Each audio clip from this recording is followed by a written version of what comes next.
What's up, guys? Welcome to the YouTube channel today. My name is Buckeye. In today's video, we're going to be covering the brand new information that NF has gone #1 on the Billboard 200, taking the top spot for album sales over Chance the Rapper. So without any further delay, let's get into it.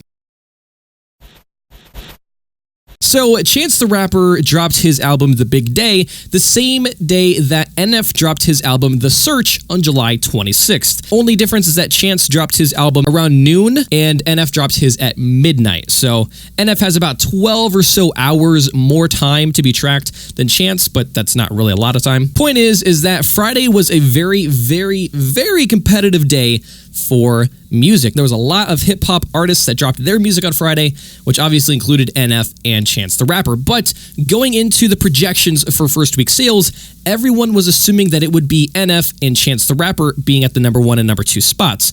The only thing is that everyone was expecting Chance the Rapper to go #1 and have a little bit of a lead, if not a substantial lead, over NF coming in at #2. That is what everyone was expecting starting Saturday when they started doing projections on July 27th. As the week went on, Chance's projections started to go up a bit, and NF's kind of laid behind for about 2 days, and then he started getting big upgrades to his projections. Now, around Monday or something like that, there was a big gap between Chance the Rapper and NF. There's about a 40,000 difference in projections, having Chance the Rapper very high versus NF not too high.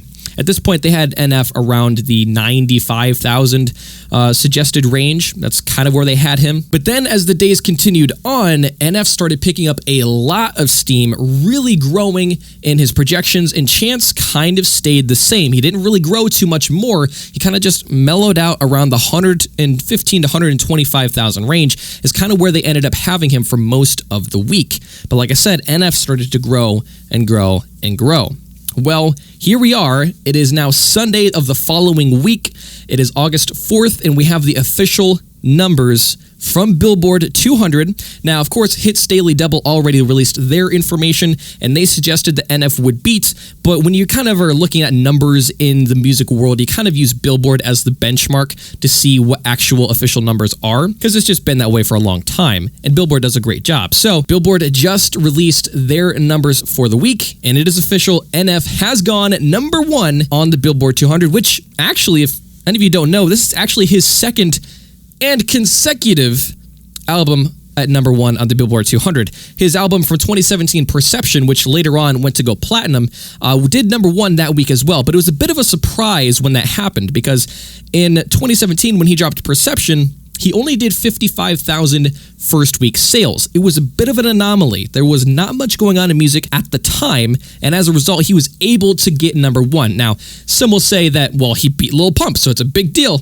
At the time, Lil Pump wasn't as big as he is now, but yes, it is true that when NF went #1, he did beat Lil Pump in the first week sales. They both dropped their projects at the same time, so yeah, pretty cool. But NF with The Search, which is the album that went #1 this time around, he has done 130,000 in first week sales. That is almost triple what he did with Perception, which, like I said, went 55,000. Now, the reason why this is a bit of a big deal is because the initial projections for NF's The Search had him doing 80 to 90,000. That was the initial projections for the album. That is a 40,000 sales upgrade from the initial projections. Now, the reason why that's also a big deal is because when Perception dropped, the initial projections for that was that he was going to do 43,000 first week sales when they initially projected this back in 2017, which was about 3 days after the album released back in 2017, and he went on to do 55,000 first week sales. So that was a 12,000 sales upgrade. This time around, he did a 40,000 sales upgrade, doing 130,000. Now, 84,000 of that 130,000 were from album sales. This is included with iTunes purchases, Google Play purchases, buying the CD at Target, buying it directly from NF's website, along with getting the merch that was bundled with the album, or getting ticket sales, which was bundled with the album.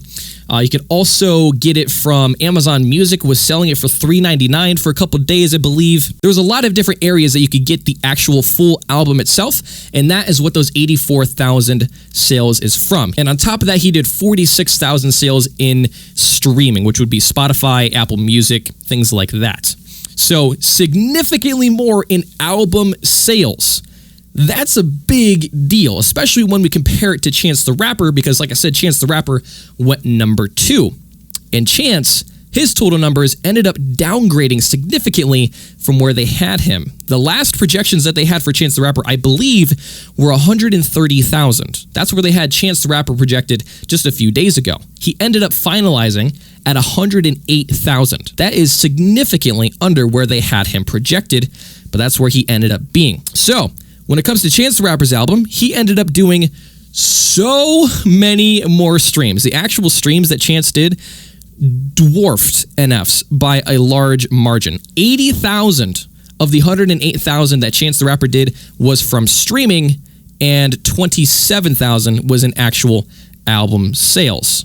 So NF completely destroyed in album sales, and Chance completely destroyed in streams, and that has been reflected in Apple Music and Spotify over the course of the week. At the end of the day, NF came in and took the number 1 spot completely, hoodwinked everybody in the music industry, and nobody thought it would happen, and it did happen. The only people who thought it would happen were the core NF fans, including myself. I'll be honest, I didn't know if it would happen. I knew that the fans could do it. I knew that we could do it. Because, I mean, the fans were streaming it on Spotify, Apple Music, on multiple devices, on loop, all week, to make sure that we could get NF over the hill, and it happened. So, pretty big deal. This is officially NF's second number 1 on the Billboard 200, consecutive, back-to-back, which is a really, really big deal. Also, a quick thing of note, this actually completely destroys Logic's first week numbers for Confessions of a Dangerous Mind. I believe Logic ended up doing around 85,000 first week sales for that album, and NF did, according to that, about 45,000 more. So it's a pretty big deal if you ask me, especially considering the fact that NF was an opener for Logic just last year on the Bobby Tarantino versus Everybody tour. Pretty cool if you ask me. All right, guys, that's going to be it for me today. Thank you so much for stopping by. I appreciate it. Hit the like button if you enjoyed it. Subscribe for more content like this. Let me know in the comments down below what you thought. Did you think this was going to happen? Are you surprised? I'd like to hear your thoughts. All right, guys, that's it for me today. I'll see you in the next one.